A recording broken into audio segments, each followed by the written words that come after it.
ایک اور حدیث یاد آئی، یوشک الامم تداعی علیکم کما تداعی الاکلۃ الی قصعتها، ایک دن آئے گا میری امت کو ایسے تقسیم کریں گے غیر جیسے دسترخوان پہ روٹی تقسیم کی جاتی ہے ٹکڑے ٹکڑے کر کے۔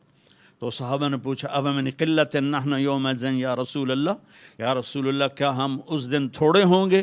اب میں کہا لا انتم یومئذ کثیر، تم بہت زیادہ ہوگے، ولکنکم غثاء، ان کا غثاء السیل، تم بارش کے طوفانی پانی کے اوپر جو تنکے تیر رہے ہوتے ہیں، تم ایسے تنکوں کی طرح بے حیثیت اور بے قیمت ہوگے، اور وَلَا يَقْذِفَنَّ فِي قُلُوبِكُمُ الْوَهْنَ، اور اللہ تمہارے دلوں میں وہن ڈال دے گا۔ تو صحابہ نے پوچھا یا رسول اللہ وہن کیا ہے؟ کہ حب الدنیا و کراہیت الموت، دنیا کے غلام بن جاؤ گے، دنیا کے بندے بن جاؤ گے، اور موت سے ڈرنے لگ جاؤ گے۔ بھلا موت تو اللہ کی ملاقات ہے۔ ابراہیم علیہ السلام کے پاس اسرائیل آ گئی، چلو جی، تو وہ کہنے لگے بھلا کبھی خلیل بھی خلیل کو مارتا ہے؟ تو وہ اسرائیل واپس گئے، کہا جی وہ ابراہیم تو یہ کہہ رہے ہیں، کہا اچھا اس سے کہو کبھی خلیل بھی خلیل کے ملنے سے رکتا ہے؟ تو انہوں نے کہا جی اوپر سے تو یہی جواب ہے، کہا جلدی کر لے جا لے جا۔ مسلمان کے لیے تو اللہ کی قسم اگر اللہ راضی ہے تو موت سے خوبصورت تحفہ کوئی نہیں، موت سے خوبصورت پیغام کوئی نہیں۔ اگر اللہ ناراض ہے پھر تباہی ہے۔ عمر بن عبدالعزیز اس تخت پہ بیٹھے جس پہ بنو امیہ کے ظالم حکمران بیٹھے تھے، عبد الملک بن مروان، پھر ولید بن عبد الملک، پھر سلیمان بن عبد الملک، اور چوتھے عمر بن عبدالعزیز۔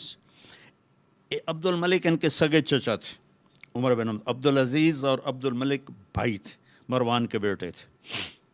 تو عمر بن عبدالعزیز نے 2.25 سال حکومت کی، اور 3 براعظم میں زکوٰۃ لینے والا کوئی نہ بچا۔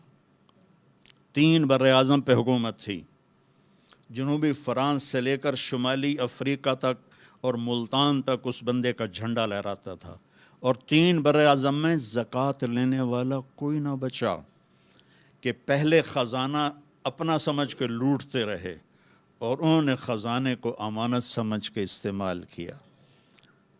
تو وہ انہوں نے بلایا شام کے قاضی رجا کو، کہنے لگے دیکھو عبد الملک میرے چچا مرا تھا تو میں اس کی قبر میں اترا تھا تو اس کے چہرے کا رنگ کالا سیاہ ہو گیا تھا، اور اس کا چہرہ قبلے سے یوں ہو گیا تھا، اور عبد الملک کی یہ جگہ سرخ تھی سیب کی طرح۔ پھر میں نے ولید کو قبر میں اتارا، وہ اس کی کفن کی گیرا کھول کے دیکھا تو اس کا چہرہ ادھر تھا اور کالا سیاہ تھا۔ پھر میں نے سلیمان کو قبر میں اتارا تو اس کے چہرے کو دیکھا تو کالا سیاہ تھا اور قبلے سے ہٹا ہوا تھا، بلکہ سلیمان کی ڈیڈ باڈی جب قبر کے قریب گئی، ہم قبر میں اتارنے کے لیے کوئی رومال لاتا ہے، کوئی ادھر ادھر حرکت کرتے ہیں تو اس کی باڈی ایسے سے ہلنے لگی، تو اس کے بچوں نے کہا ہمارا ابا زندہ ہے۔ عمر بن عبدالعزیز نے فرمایا زندہ نہیں، قبر کا عذاب شروع ہو چکا ہے۔ اور یہ ان تینوں کا جرم کیا تھا؟ ظالم تھے، بددیانت تھے، قومی خزانے کو ذاتی ملک بنا لیا تھا۔ یہ کیا سمجھتے ہیں حکمران کہ یہ مزے کریں گے؟ ان سب کے ہاتھ ایسے بندھے ہوں گے قیامت کے دن۔ یہ جتنے جج صاحبان ہیں یہ کیا سمجھتے ہیں کہ ہمیں بڑی اعلیٰ پوسٹ ملی ہوئی ہے؟ ان کے قیامت کے دن ہاتھ یہاں بندھے ہوئے ہوں گے۔ پھر اللہ پوچھے گا بتا تجھے جو حکمران بنایا تھا تو نے کیا کیا میرے بندوں کے ساتھ؟ اگر وہ جواب دے سکا تو اس کے ہاتھ چھوڑ دیے جائیں گے، ورنہ انہی بندے ہاتھوں کے ساتھ جہنم میں گر جائے گا۔ اور قاضی سے اللہ پوچھے گا ہاں کیا فیصلے کیے تھے، کتنے ظلم کے فیصلے کیے تھے، کتنے عدل کے فیصلے کیے تھے؟ اگر وہ عدل کے فیصلوں میں کامیاب ہو گیا تو ہاتھ چھوڑ دیے جائیں گے اور جنت میں چلا جائے گا۔ اگر ظلم کے فیصلے کرتا مر گیا تو انہی بندے ہاتھوں کے ساتھ آگ میں چلا جائے گا۔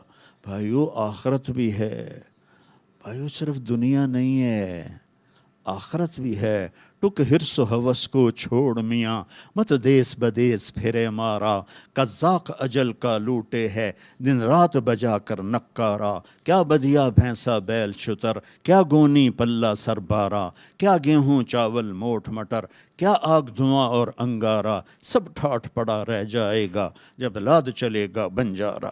یہ تو رہنے کی دنیا نہیں ہے۔ الدنیا ثلاثت ایام، میرے نبی فرماتے تھے میں پاؤں اٹھاتا ہوں تو رکھنے کی امید نہیں ہوتی، سانس اندر لے جاتا ہوں تو باہر نکالنے کی امید نہیں ہوتی۔ تو بھائیو، اللہ کے واسطے اپنی آخرت کا سودا نہ کرو، دنیا کا سودا کرنا پڑے تو کر دو۔ کیوں حسین ذبح ہو گئے 72 سمیت، 16 اہل بیت اور باقی جان نثار، کیوں اتنا قیمتی خون ذبح ہو گیا؟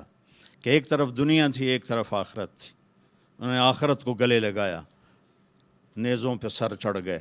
عاشق کا جنازہ ہے ذرا دھوم سے نکلے، محبوب کی گلیوں سے ذرا گھوم کے نکلے، چڑھ گئے نیزوں پر، اور یزید نے دنیا بنا لی، آج تک لعنت پڑ رہی ہے۔ تو بھائیو، میں ساری قوم کو ہاتھ جوڑ کے کہتا ہوں، ہم مل کے اب توبہ کریں، اور ہم ایک ایمان، اس کے بعد نماز کوئی نہ چھوڑے، نماز کی پابندی کریں۔ ہماری قوم میں نماز بہت کم ہے، ہمارے KPK کے علاقے میں نمازی ہیں، لیکن وہاں سود بہت زیادہ ہے، لوگ سود پہ دیتے ہیں اور بہت ظلم کرتے ہیں۔ نمازی ہیں لیکن سود نہیں چھوڑتے ہیں، تو یہ ان کے لیے بہت بڑی تباہی بن جائے گی۔ 2 آدمیوں پہ زبردست عذاب آنے والا ہے، 2 آدمیوں پہ۔ امت مسلمہ میں 2 قسم کے لوگوں پر سب سے شدید عذاب ہوگا، ایک سود کھانے والا، دینے والا نہیں، کھانے والا، سود لینے والا، اور ایک ناحق قتل کرنے والا۔ ان دونوں کے لیے سب سے خوفناک عذاب ہے جہنم کا، اہل ایمان میں سے۔ زانی شرابی کے لیے وہ عذاب نہیں ہے جو سود کھانے والے اور قتل کرنے والے کے لیے ہے۔ تو نماز پڑھو، ساری قوم سے کہتا ہوں نماز پڑھو۔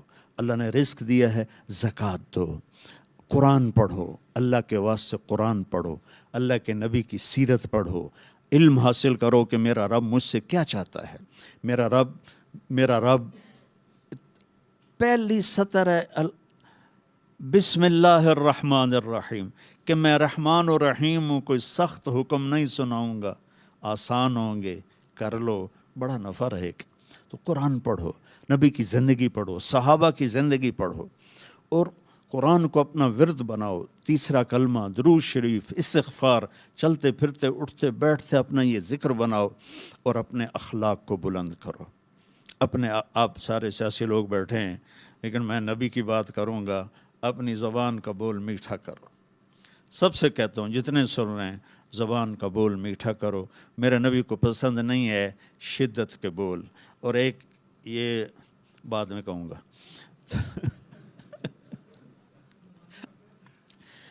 تو